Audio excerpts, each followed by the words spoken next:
네, 오늘 교회 오셔서 많이 놀래신 분도 계실 건데요. 오늘 지금 담임 목사님께서 코로나 확진에 걸리셔서 제가 대신하여 오늘 강단에 서게 되었습니다. 네, 그래서 목사님이 커졌거나 변한 게 아니라 다른 사람입니다. 그래서 이해하시기 바랍니다. 네, 제가 이제 대학교를 처음 들어갔을 때, 그리고 이제 많은 대학생 신입생들이 처음에 대학교를 들어갔을 때 가장 학교에서 적응해야 하는 문화가 있었습니다. 그 문화는 바로 술 문화였습니다. 실제로 이제 많은 교회 다니는 청년이 신입생으로 대학교를 가면 생각보다 많은 청년들이 술자리에 가게 되고 술을 마시게 됩니다. 그리고 학교에서 같이 다니는 친구들이 대부분 하나님을 믿지 않는, 교회를 다니지 않는 친구들이 대다수죠. 그렇기 때문에 그들이 술 마시기 때문에 같이 마시러 가거나 아니면 나 혼자 소외되기 때문에 또 마시는 경우가 생기게 됩니다. 그것이 이제 지나서 또 이제 회사에 취업하면 한 번 더 이러한 이제 고난이 오게 되죠. 회사에서는 이제 회식 때 술을 권하고 그리고 술을 마시게 합니다. 그리고 회식 때마다 술자리에 이제 문화가 벗어나지 못하고 술이 없이는 그 회식이나 모임이 진행되지 않기 때문에 그렇게 술을 마시라고 권하기도 하죠. 그러다 보면 자신이 생각하던 믿음 생활을 제대로 하지 못하고 믿음 생활보다는 세상 생활이 먼저 우선이 되는 우리의 모습을 볼 수가 있습니다. 세상의 문화에서 승리하지 못하고 그것이 당연한 것처럼 즐기고 있는 자신의 모습을 볼 때 뒤늦게 후회해도 그거의 문화에 벗어나지 못하는 우리의 모습도 볼 수 있죠. 그리고 그러한 문화가 어찌 보면 교회의 문화보다 그리고 믿음의 생활보다 더 재밌어 보이고 즐거워 보이는 경우도 있습니다. 모든 사람이 그렇다고 할 수는 없지만 생각보다 많은 청년들과 그리고 그리스도인들은 이러한 세상 문화와 동해서 타협해서 살아가고 있습니다. 저도 이제 청년소년 사역도 많이 했었고요. 그리고 청년부 사역도 있지만 이제 청소년 중에서 이제 대학교 올라간 친구들이 자기 인스타그램에 술자리에서 술 마시는 사진을 자주 올려요. 분명히 고3, 중2, 고2 때는 정말 교회에서 열심히 리더도 하고 임원도 하고 열심히 섬기는데 대학교만 들어가면 교회를 가지 않습니다. 그리고 인스타나 이런 어쩌면 공개되잖아요. 누구나 볼 수 있고 목사도 팔로우하고 있는 이러한 분위기인데 거기에 당연하다듯이 술자리에 같이 머물러 있고 술을 이제 딱 이게 있거든요. 술잔을 딱 들고 찍은 사진이 있어요. 같이 그걸 딱 올리면서 그렇게 하고 있다는 걸 보여주면 참 제가 청소년 기간 동안 그들에게 술 문화에 대해서 이야기도 하고 마시면 안 된다고 얘기를 하지만 그것이 참 쉽지는 않은 것 같습니다. 그들도 그러한 문화 속에서 살아야 한다는 것이 이유이기 때문이죠. 오늘 다니엘 1장을 보면 그러한 문화에서 승리하는 사람들이 나옵니다. 바로 다니엘과 세 친구들의 이야기가 바로 그 이야기입니다. 먼저 다니엘 1장과 2절을 보면 유다 왕국이 바벨론에 의해 점령당하는 모습이 등장하는데요. 우리 함께 1절과 2절을 함께 읽겠습니다. 유다 왕 여호야김이 다스린 지 3년이 되는 해에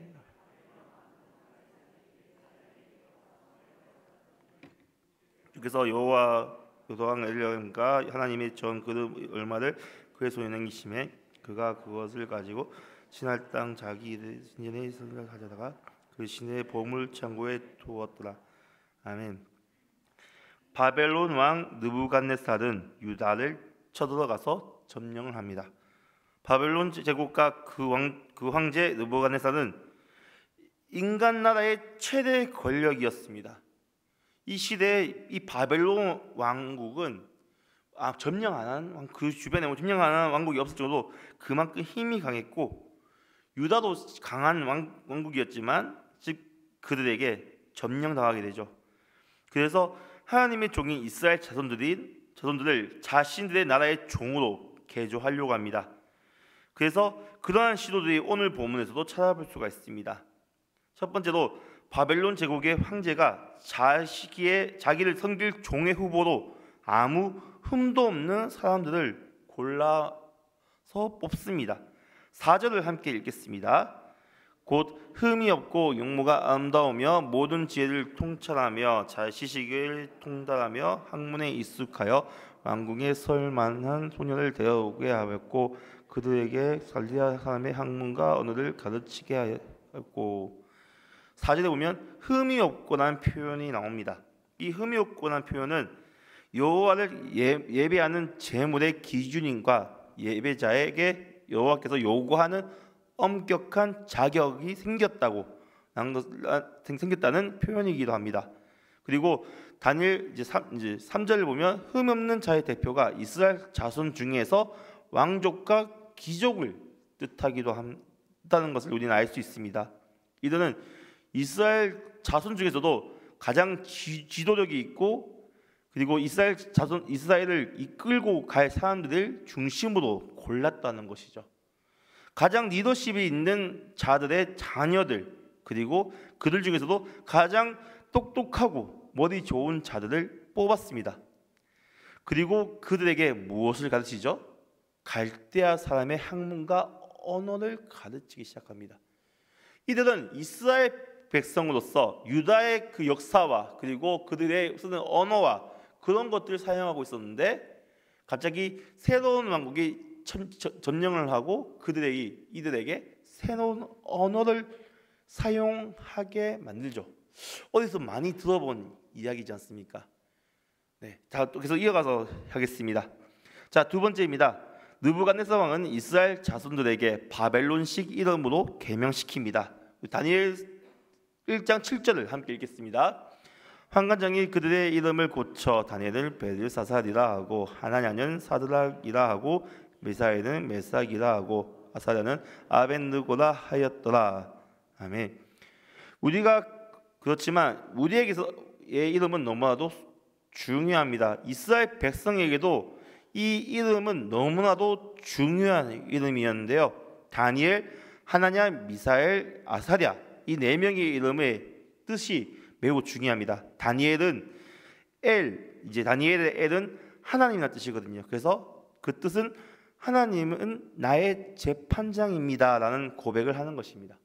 아사랴는 하나님은 은혜로우시다라는 뜻이고요. 미사엘은 또 하나님은 같은 이가 누구냐라는 뜻입니다. 그리고 아사랴는 하나님께서 도우신다라는 뜻으로 하나님에 대한 이스라엘 유일신에 대한 찬양을 이름에 담고 있거든요. 그런데 그들의 이름을 바뀌게 되죠. 다니엘은 벨드사살이라고 불립니다. 그 뜻은 그의 생명을 보호하라는 뜻이고요. 하나냐는 사드락으로 바뀌면서 뜻은 아쿠신의 명령이라는 뜻을 개명하게 됩니다. 미사엘은 메삭, 바벨론의 다신론 신앙을 의미하는 이름이고요. 그리고 그리고 아사랴는 아벤느고라고 나부의 종이라고 또 이렇게 바뀌게 됩니다.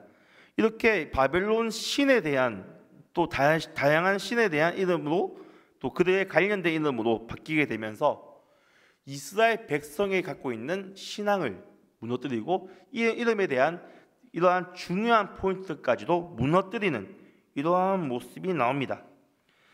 우리가 앞에서도 이제 첫 번째 이스라엘 백성들의 리더십이 있는 자들을 뽑아서 그들에게 그 나라의 교육과 언어를 가르치고 두 번째는 그들의 이름도 바꿔버리죠. 이렇게 그것을 바꿈으로써 이들의 이제 어찌 보면 강한 인식과 그리고 사상을 바꾸려는 것이었습니다. 그리고 세 번째는 신앙인의 정체성을 바꿈으로써 성도로 하여금 바벨론 나라에 기속시키려고 바벨론 학문을 학습하는 모습도 나옵니다. 앞에 우리가 얘기했듯이 4절에 그런 모습이 나오는데요. 그들의 언어와 학문을 가르치면서 주입시키는 거죠. 그리고 네 번째입니다. 바벨론 왕이 이스라엘 자손들을 자기에게 소속된 자기의 종들로 만들기 위해서 그들이 먹을 음식을 지정했습니다. 5절을 함께 읽겠습니다. 5절입니다. 또 왕이 지정하여 그들에게 왕의 음식과 그가 마시는 포도주에서 날마다 쓸 것을 주어 3년을 기르게 하였으니 그 후에 그들은 왕 앞에 서게 될 것이었더라. 아멘. 5절을 보면요, 왕이 그들에게 왕의 음식과 그가 마시는 포도주를 지정해 줍니다. 그리고 날마다 쓸 것을 주어서 몇 년요? 3년을 기르게 하는데요. 자신이 어렸을 때부터 먹던 음식이 아니라 그 나라가 지정한 음식을 먹게 하는 이유가 무엇일까요? 바로 그들은 그 나라가 왕이 먹는 음식은 어찌 보면 신들이 먹는 음식입니다. 그렇기 때문에 이 바벨론 신에게 바쳐지는 음식이자 왕에게 바쳐지는 음식을 먹으면서 뭐 이제 말하는 것, 공부, 그리고 이제는 먹는 것까지 그 나라의 풍습과 문화에 적용시키려는 거죠. 이렇게 주입식으로 계속해서 하는 모습, 우리는 어디서 많이 이런 걸 본 것 같습니다.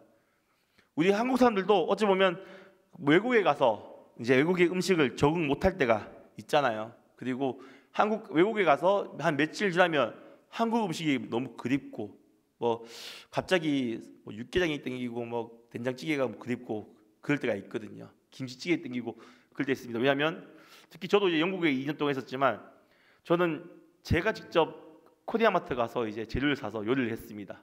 왜냐하면 외국인이 먹는 쌀이 우리가 먹는 그 쌀이 아니에요. 약간 동남아식 쌀이거든요. 약간 날아다니는 쌀을 더 많이 팝니다. 우리는 뭔가 스티키 라이스라고 조금 쫀득하고 그러한 윤기 나는 음식이라면, 약간 서양인이 잘 먹는 라이스는 이제 동남아가 먹는 날리는 음식을 많이 먹어서 저는 마트 갈 때마다 그런 쌀이 없어서 너무 아쉬웠는데, 그걸 파는 곳이 코리아마트거든요. 그러면 꼭 가서 한 포대를 사옵니다. 그래서 그걸 요리해서 외국인 친구들에게 먹여주고, 그럼 외국인 친구들도 생각보다 잘 먹거든요. 그걸 좋아하고 그렇게 했었는데, 외국 뭐 파스타만 맨날 먹고 그러면 너무 질리고 힘듭니다. 그렇기 때문에 꼭 한국 음식을 먹어줘야 됐던 시기가 있는데, 그것처럼 그 나라의 음식은 그 나라를 대표하는 정체성이라고 할 수 있습니다. 그리고 이것을 바벨론은 흔들고 있고 무너뜨리려고 하는 거죠. 이 네 가지, 우리가 방금 잠깐 얘기했지만 이 네 가지가 뭐랑 비슷하다고 생각을 하십니까? 지금 저희가 과거 역사를 보면 일제시대가 있잖아요. 맞죠? 일제시대 때 일본이 한국을 점령하고 또 이제 식민지했을 때 상황과 거의 같아요. 우리의 이름을 개명시키고 언어를 일본어를 쓰게 하고 일본식 교육을 받게 하고, 이런 것들이 너무나 똑같지 않습니까? 그래서 이제 이것들을 보면서 우리나라의 역사와 같이 보면 이스라엘 백성들이 어떤 느낌이었는지, 유다 민족이 지금 어떤 상황인지 잘 알 수 있을 것입니다.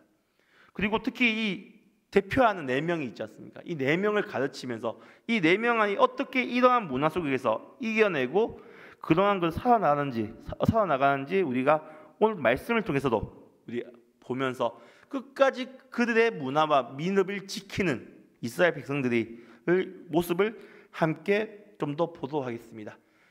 먼저 바벨론은 이들에게 계속해서 자신의 문화를 가르치려고 하지만 그들은, 특히 다니엘과 하나냐와 미사엘과 아사랴는 그것을 받아들이지 않습니다. 먼저 8절을 함께 읽겠습니다. 다니엘은 뜻을 정하여 왕의 음식과 그가 마시는 포도주로 자기를 더럽히지 아니하리라 하고 자기를 더럽히지 아니하도록 환관장에게 구하니. 아멘. 다니엘은 사실 그냥 이곳에 바벨론 땅에 온 게 아니죠. 바벨론에 이게 붙잡혀 온 게 아닙니다. 왜냐하면 나라가 멸망하고 노예로, 거의 노예처럼 온 거죠. 근데 그들이 귀족이고 어찌 보면 왕족이었기 때문에 그나마 선택받아 온 것입니다. 그들에게 어떻게 보면 선택이 없었죠. 선택할 수 있는 권한이 없습니다. 너 이거 먹어 하면 네 먹겠습니다 해야 되는 분위기였죠. 왜? 자신들은 패배한 나라의 국민이었고 시민이었기 때문입니다. 하지만 다니엘은 왕의 음식과 그가 마시는 포도주를 어떻게 하죠? 거절합니다. 그리고 이것이 엄청 얼마나 큰 일이냐면, 왕이 지정한 음식을 먹지 않는다면 그것을 명할 때 중간에 있는 이러한 모든 관들이 다 벌을 받게 되는 이러한 일도 주어진다는 거죠. 근데 다니엘은 환관장에게 그것을 구합니다. 다니엘은 어떻게 이렇게 이야기할 수 있을까요? 그리고 다니엘은 왕이 정해준 음식과 왕이 마시는 포도주가 왜 자신이 더럽힌다고 여겼을까요? 이것도 우리가 한번 보도록 하겠는데요. 첫 번째입니다. 이 음식은 레위기 규정이 금지하는 음식이기 때문입니다. 레위기를 보시면 이스라엘 백성이 먹으면 되는 음식과 먹으면 안 되는 음식으로 하나님께서 알려주시고 정해주십니다. 그런데 이 왕이 먹는 음식은 그것을 어기게 되고 그 율법을 금지하는 음식이 대다수였습니다. 그렇기 때문에 그들은 이것을 먹을 수 없다라고 얘기하는 거죠. 그리고 그것들이 자신을 더럽힌다고 또 이야기합니다. 두 번째로 이 음식은 바벨론 신에게 예배용으로 바쳐진 음식이기 때문입니다. 앞에서 제가 말씀드렸지만 바벨론 신에게 바쳐진 음식은 왕에게도 주어지기 때문에 예배용 음식을 드리는 것입니다. 사실 이것을 우리가 언제 볼 수 있냐면 제사 때, 그러니까 저도 어렸을 때 이제 부모님 따라서 제사를 갔습니다. 왜냐하면 저희 아버지가 믿지 않았기 때문이죠. 그래서 제사에 가면 제사 분위기, 이제 여기 오신 분 계시겠지만 어떻습니까? 제사 끝나고 뭐 하죠? 제사에 드려진 음식으로 같이 식사를 하는 모습을 기억하실 겁니다. 항상 그걸로 밥을 먹었어요. 딴 것도 이제 더 많이 해놨으니까 그걸 가지고도 먹었겠지만 거기에 있는 반찬 이제 어떻게 보면 전이나 이런 것들 이제 가지고 먹었거든요. 어찌 보면 제사용을 먹은 거잖아요. 그 어렸을 때는 그게 뭔지 몰랐습니다. 근데 신앙이 생기고 저도 신앙이고 믿음이 생기니까 이게 바로 제사용이었구나. 그것을 깨닫게 되었고요. 그걸 어떻게 해야지 많은 고민을 했었던 것 같습니다. 결과적으로는 저희는 따로 준비했던 음식을 열심히 먹었죠. 거기보다는 미리 배불려 놓는 겁니다. 열심히 반찬을 다 먹고 중간중간 손으로 막 먹고 했었거든요. 그러면 맨날 혼나죠. 좀 이따 먹으라 하면 이제 배고프다면서 막 먹고 배부르다가 좀 이따 안 먹고 이러한 저의 과거의 모습이 있는데요. 이것처럼 이러한 거기 때문에 나를 더럽힌다는 것이죠. 그리고 세 번째는 바벨론이 제공하는 음식을 먹는 것은 언약 관계에 들어가는 것이기 때문입니다. 조선시대에 왕이 신하에게 음식을 선사한다는 것은 왕과 그 신하의 관계에서 중요한 역할을 합니다. 바벨론 왕이 밑에 있는 사람에게 음식을 제공하는 것은 그 음식을 먹는 사람은 왕에게 소속되는 것이기 때문입니다. 그리고 그것이 바로 왕과의 언약 관계에 들어가게 된다는 것을 뜻합니다. 왕으로부터 받은 혜택이나 특권을 받는 순간 그 왕에게 충성해야 되고 자기 믿고 있던 하나님을 예배드릴 수가 이제 없게 되는 거죠. 그러한 관계가 되기 때문에 그것을 더 거절하고 그것들이 자신을 더럽힌다고 이야기하는 것입니다. 네 번째로 성도가 하나님의 절대 주권 대신 인간 나라의 정치 권력을 안정과 성공의 근원으로 택하여 자신을 더럽힌다고 얘기합니다. 느부갓네살이 왕이 자신의 음식을 포로인 자들에게 주는 이유는 자신들의 권력과 부를 자랑하기 위해서 주어집니다. 대체로 이때 나왔던 음식들이 고기와 기름진 것들이 많이 주어집니다. 그렇기 때문에 기름진 것과 고기를 많이 먹는다는 것은 그만큼 부와 권력이 있다는 뜻이죠. 그렇기 때문에 그들은 그것에 대해서 인간이 아닌 하나님만 의지하고 있고 하나님 의존해야 한다는 것을 기억하는 이들은 그 음식들을 먹을 수가 없었습니다. 그렇기 때문에 그것들이 자신들을 더럽힌다고 했던 것이죠. 결국 이러한 것들을 통해서 다니엘과 이 세 친구는 이 음식을 먹지 않습니다. 결국 어떻게 되나요? 그들의 모습이 어떻게 되나요? 오늘 말씀을 또 보면서 함께 보겠는데요. 그들의 이제 시간이 이제 지나가고 그들의 모습을 보게 됩니다. 근데 열흘 후에 그들의 모습이 어떻습니까? 15절인데요. 제가 읽겠습니다. 열흘 후에 그들의 얼굴이 더욱 아름답고 살이 더욱 윤택하여 왕의 음식을 먹는 다른 소년들보다 더 좋아 보인지라. 아멘. 분명히 기름진 음식과 그 왕이 먹는 좋은 포도주와 그런 것들을 먹으면 누구보다 깨끗하고 괜찮아 보여야 되는데 풀만 먹은, 채소만 먹은 이들이 더 좋아 보였다는 것입니다. 근데 이것은 진짜 우리도 아시겠지만 열흘 동안 고기와 기름진 것만 먹은 사람과 채소만 먹은 사람을 딱 대면 누가 더 건강해 보일까요? 채소만 먹은 사람이 더 건강해 보이는 사실입니다. 지금도 과학적으로, 의료적으로도 그것에 팩트 나오고 운동하는 사람들 그것을 얘기하더라고요. 그것처럼 이들은 매우 지혜로웠습니다. 그런 것까지도 이미 생각하면서 하나님께 주신 지혜로 그러한 문제를 해결할 수 있었던 것이죠. 그리고 그들이 왕 앞에 딱 나아갔을 때 누구보다 깨끗한 모습으로 또 정결한 모습으로 나아갈 수 있었고, 또 하나님이 이 네 소년들에게 학문을 주시고 모든 서적을 깨달을 수 있는 지혜도 주셨습니다. 왜냐하면 그들은 그들의 믿음을 끝까지 지켰기 때문입니다. 이스라엘 백성의 정체성을 무너뜨리려고 하고 또 완전히 자신의 나라가 자신을 따르게 하고 완전한 식민지를 완성시키려 했던 이 바벨론 왕의 생각이 이 다니엘과 세 친구의 생각을 해서 완전히 무너지는 모습을 우리는 볼 수가 있게 된 것입니다. 끝까지 믿음을 지킨다는 것은 너무나 중요합니다. 우리에게 어떠한 상황이 오더라도 우리의 믿음을 지킨다는 것, 그것은 우리가 잊지 말고 나아가야 한다는 것이죠. 서론에서 말씀드렸듯이 대학교 처음 들어가서 대학교 문화와 또 취업을 하게 되면서 회사 문화에 적응하게 되면서 우리는 계속해서 세상과 타협하는 모습을 많이 보이게 됩니다.